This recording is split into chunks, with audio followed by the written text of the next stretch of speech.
তো রাসূল সাল্লাল্লাহু আলাইহি ওয়াসাল্লাম বলেছেন সে এই বিশ্বে 40 দিন রাজত্ব করবে। তার প্রথম দিনটা হবে একটা বছরের সমান, দ্বিতীয় দিনটা হবে একটা মাসের সমান, তৃতীয় দিনটা হবে একটা সপ্তাহের সমান, এবং বাকি দিনগুলো হবে তোমাদের দিনের মতোই। এখানে অনেক ব্যাখ্যা আছে, আজকে ওইদিকে যাব না, মাথা ঘুরবে।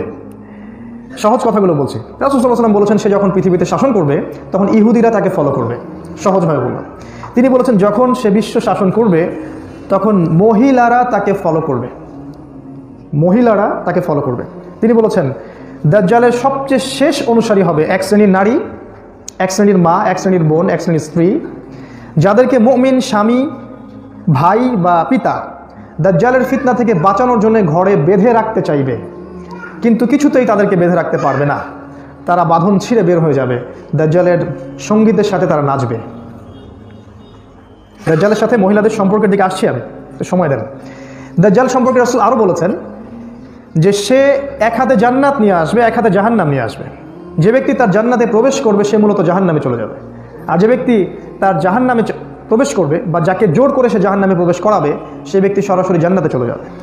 তিনি এটাও বলেছেন যে দাজ্জাল আকাশ শাসন করবে, আকাশে ফ্লাই করবে সে।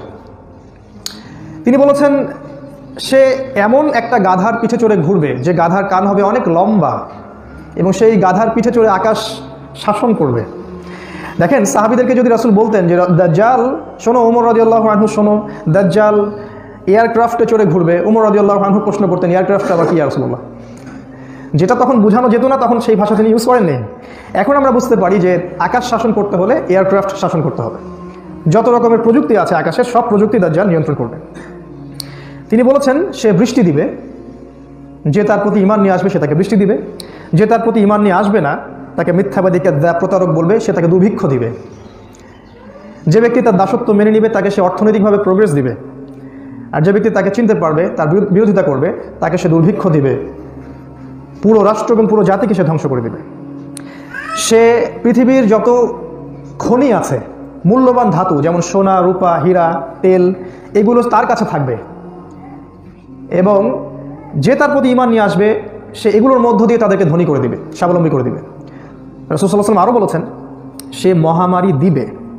পয়েন্টটা ভালো করে মনে রাখবেন, সে মহামারী দিবে, সে ভূমিকম্প দিবে, সে দুর্যোগ ঘটাতে পারবে। তাকে আল্লাহ পাক আরও এমন কিছু ক্ষমতা দিবেন যার ফলে মানুষ ডিসিভড হয়ে যাবে, প্রতারিত হয়ে যাবে। মানুষ, ইমানদার মানুষ পর্যন্ত বুঝতে পারবে না আসলেই সে সত্যিকারের মাসিহ না মিথ্যাকারের মাসিহ। যেমন ঈসা আলাইহিস সালাম যখন কুষ্ঠরোগীকে হাত দিতেন রোগ ভালো হয়ে যেত, অন্ধত্ব যার ছিল চোখে হাত বুলিয়ে দিতেন, অন্ধত্ব ভালো হয়ে যেত। ঈসা আলাইহিস সালাম মৃতকে জীবিত করে দেখিয়েছিলেন,